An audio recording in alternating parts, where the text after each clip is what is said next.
পশুবাড়ির বউ হেসেল চালাবে, এটা কখনো হয়? আসলে আমার পরিবারের লোকজন না খুবই শিক্ষিত আর কি। তারা প্রফেসর, তারা ডাক্তার, তারা ইঞ্জিনিয়ার। আমার শাশুড়ি মা খুব বড় চাকরি করতেন, কিন্তু চাকরি করতেন বলেই মনটাকে বড় করতে পারেননি। কিন্তু তার কিন্তু কাজের বিভেদ আছে। তিনি সমস্ত কাজকেই কিন্তু সমানভাবে মানতে পারেন না। তার কাছে এই কাজ ছোট, ওই কাজ বড়, এই ব্যাপার আছে। সুতরাং আমি তাদের কাছে ঋণী। তারা যদি আমার সঙ্গে খারাপ ব্যবহার না করতো তাহলে আজকে কোজাগরীর হেসেল এত বড় জায়গায় যেত না। আর এইভাবেই বা বলছি কেন, আজকে ঋণী আমি আমার মেয়ের কাছে।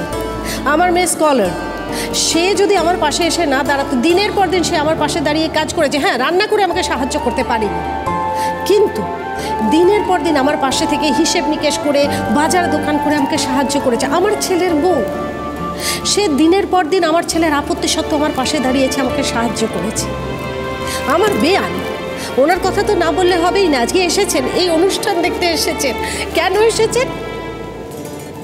ওনার মনে হয়েছে যে আমরা মেয়েরা তো সারা জীবনটা উৎসর্গ করেছি আমাদের সংসারের জন্য, কিন্তু তারপরেও যে আমি এই জায়গায় আসতে পেরেছি, আমি এই কাজটা করতে পেরেছি, এটা ওনার জয়। উনি সেটাকে নিজের জয় বলে মনে করছেন এবং উনি সেই জয়টা দেখার জন্য এসেছেন। আমার কাকু ছোটবেলা থেকে আমাকে অনেক স্বপ্ন দেখিয়েছেন, আমি কোনোটা সত্যি করতে পারিনি, কিন্তু তৎসত্ত্বেও এই বয়সে এসে আমার কাকু আমার পাশে দাঁড়িয়ে একই সঙ্গে আমার সাথে যুদ্ধ করে যাচ্ছেন, আমাকে ছাড়ছেন না। কি না, উনি সাহায্য করলে আমার একটু সুবিধে হবে। আর আছে আমার ছেলেরা, এই যে এরা যদি না থাকতো আজকে কোজাগরীর হেসেল এই জায়গায় যেত না। সুতরাং এদের প্রত্যেকের কাছে আমি ঋণী। আমি কোজাগরীর হেসেলকে সেই জায়গায় নিয়ে যাব। আজকে আমি এই মঞ্চে দাঁড়িয়ে কথা দিচ্ছি, আমি আমার কোজাগরীর হেসেলকে বড় করব, কারণ এই লড়াই আমার একার লড়াই নয়। এই লড়াই প্রত্যেকটা নারীর লড়াই, প্রত্যেকটা মহিলার লড়াই এবং মহিলাদের প্রতি অসম্মানের লড়াই। এই লড়াইটা আমি লড়ে দেখাবো, এই উত্তরটা আমি দেব। আসলে কি জানেন তো, মেয়েদেরকে না সবাই খুব টেকেন ফর গ্রান্টেড করে নেয়। ভালোবাসায় আপত্তি নেই, কিন্তু টেকেন ফর গ্রান্টেড। ধরুন বাড়িতে একটা বড় কোনো আলোচনা হবে, মেয়েদের সঙ্গে কিন্তু সেটা করা হয়নি, পুরুষদের সঙ্গে করা হয়। কি বলা হয়, না না না, মহিলারা কি বুঝবে, ওকে বলার দরকার নেই। আরে বাবা, তুমি এসে বলে তো দেখো, বুঝি কি না বুঝি, আলোচনা তো করে দেখো। হয়তো একজন পুরুষের থেকে একজন মহিলা বেশি বুঝবেন, কারণ একজন মহিলা যেভাবে সংসারকে ভালোবাসেন, যেভাবে তার পরিবারকে ভালোবাসেন, যেভাবে তার পরিবারকে অনুভব করেন, সেটা কি সবাই করতে পারে? আমি না অনেক কথা বলি, কিন্তু আমার মনে হয় আমার মনের ভেতরে যে কথাগুলো ছিল সেগুলো আপনাদের সঙ্গে ভাগ করে নিলাম এবং আপনারা সেটা বুঝবেন। আমি কৃতজ্ঞতা জানাই যারা আজকে আমাকে খুঁজে বার করেছেন, এই দশভুজা অনন্যা যারা এই অনুষ্ঠানটি করছেন তাদেরকে আমার কোটি কোটি প্রণাম জানাই, আমার শ্রদ্ধা জানাই, কারণ ওনাদের প্রতিও কৃতজ্ঞ আমি। আমার মতো একটা সামান্য মানুষকে এই সুযোগ যদি না দিতেন এই কথা বলার, আমাকে যদি খুঁজে না বার করতেন, তাহলে তো আপনাদের সামনে দাঁড়িয়ে আমি এই কথাগুলো বলতে পারতাম না এবং আমার এই পরিবারের মানুষগুলো তো এত আনন্দ পেত না। তাই আমি সকলের কাছে কৃতজ্ঞ, আমি প্রত্যেকটা মানুষের কাছে কৃতজ্ঞ। প্রত্যেকে খুব ভালো থাকবেন, খুব ভালো থাকবেন। আমি অনেক বেশি কথা বলে ফেললাম, আমি অনেক সময় নষ্ট করলাম, আমাকে ক্ষমা করে দেন। আর প্রত্যেকে খুব ভালো থাকবেন। সংসার ঘিরে আলো ছাড়লাম বুঝি উঠোন জুড়ে আকাশের ধুলি মুঠে সোনার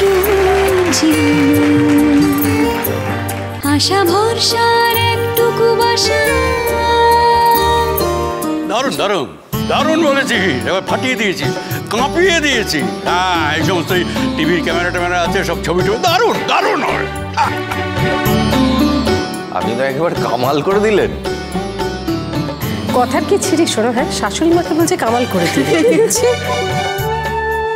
আচ্ছা, আমি আপনাকে কবে শাশুড়ি মা বলে ভেবেছি বলুন তো? কাকিমা বলেই ডাকতে চাইনি, আবার আপনি বলছেন এখন শাশুড়ি মা ভাবার কথা। হ্যাঁ দিদি, ওর কথায় কিছু মনে করো না, আপনিও কিছু মনে করবেন না, ও সারা জীবনই ওই রকম। বলছিলাম যে এরকম একটা আনন্দের পরে কিন্তু আমাদের বাড়িতে একদিন আসতেই হচ্ছে, জমিয়ে খাওয়া দাওয়া হতে হবে। কি কেন, আমি তো বলেই রেখেছি। আচ্ছা আন্টি, আমরা কি বাদ? না মা, বাদ হবে কেন?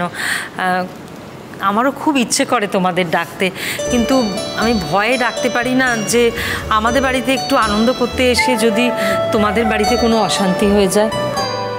আরে আমি যাব, আমার অশান্তির কোনো ভয় নেই। আমার যা মন চায় আমি তাই করি। এই তো তুমি আন্টিকে নিমন্ত্রণ করবে, আমি আন্টির সঙ্গে চলে যাব। কেমন?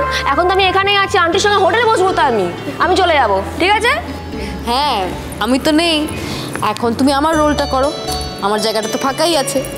কি বোকার মতন কথা বলছো তোতা। দেখো, আমি হচ্ছি মেয়ের মতো আর তুমি হচ্ছে মেয়ে। মেয়ের মতো আর মেয়ে এর মধ্যে অনেক ফারাক আছে, ঠিক বলেছি না? না, ঠিক বলেনি। এই, ওখানে মুখ শুকনো করে দাঁড়িয়েছিস কেন? আয় মা, আয়। একজন মায়ের কাছে তার বৌমা, তার মেয়ে, মেয়ের মতো সবাই সমান, সবাই হলো মেয়ে। মা, তোকে একটু বেশি ভালোবাসি।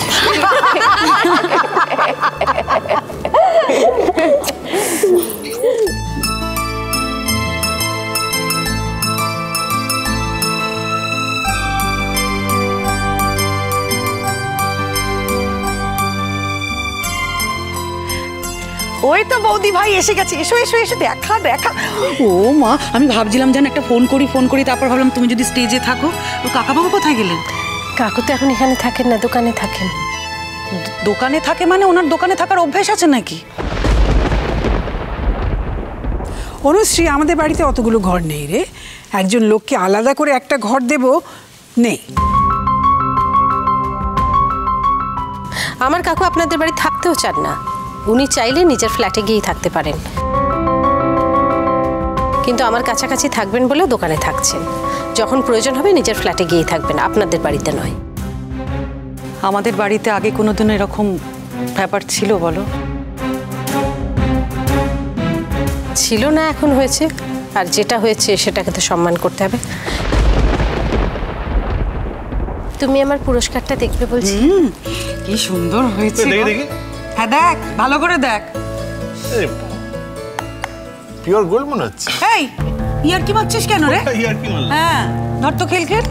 শোন, গোল্ড তোর মা নিজে, বুঝেছিস? পিওর গোল্ড, আবার গোল্ডের দরকার পড়ে নাকি?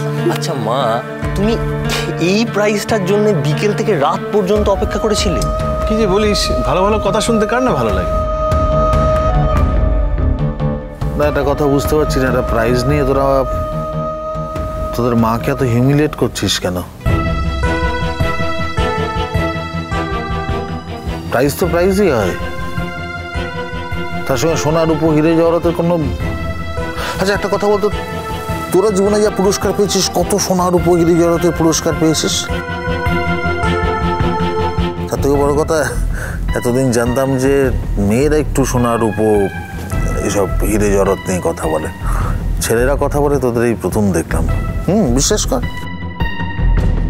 সোনা হিরে জহরতের বাইরেও মেয়েরা আরো অনেক কথা বলতে পারে, আরো অনেক কাজও করতে পারে, সেটা আমার বৌদি ভাই নিজেই প্রমাণ করে দিয়েছে। আর এটাও জানবে, হ্যাঁ, এটা কিন্তু যে কোনো বয়সেই সম্ভব। ও বাবা, আর মাথায় তুলিস না বাবা, আর মাথায় তুলিস না। এমনিতেই বাড়ির শান্তি গেছে, স্বস্তি গেছে, দুদিনের জন্য এসে যদি আবার মাথায় তুলিস, মাথা থেকে নামাতে পারবো না। যতটুকু আছে সেটাও যাবে। আমার যথেষ্ট বয়স হয়েছে মা, এই বয়সে কাউকে মাথায় তোলা যায় না। বেকার কথাগুলো বলে নিজের সম্মান নষ্ট করছেন। কাকিমা, তুমি ঘরে গিয়ে ফ্রেশ হয়ে আসো, এখানে এখন অনেকে অনেক কথাই বলবে, তুমি ঘরে যাও। কই, আমাকে প্রাইসটা দেখালে না তো, দেখি প্রাইসটা। আমার প্রাইজটা দেখে তুমি কি করবে? আমার প্রাইজে তোমার কোনো ইন্টারেস্ট আছে নাকি? তুমি যখন আমার কাজটাই সম্মান করো না, তাহলে প্রাইজ দেখে তুমি কি করবে?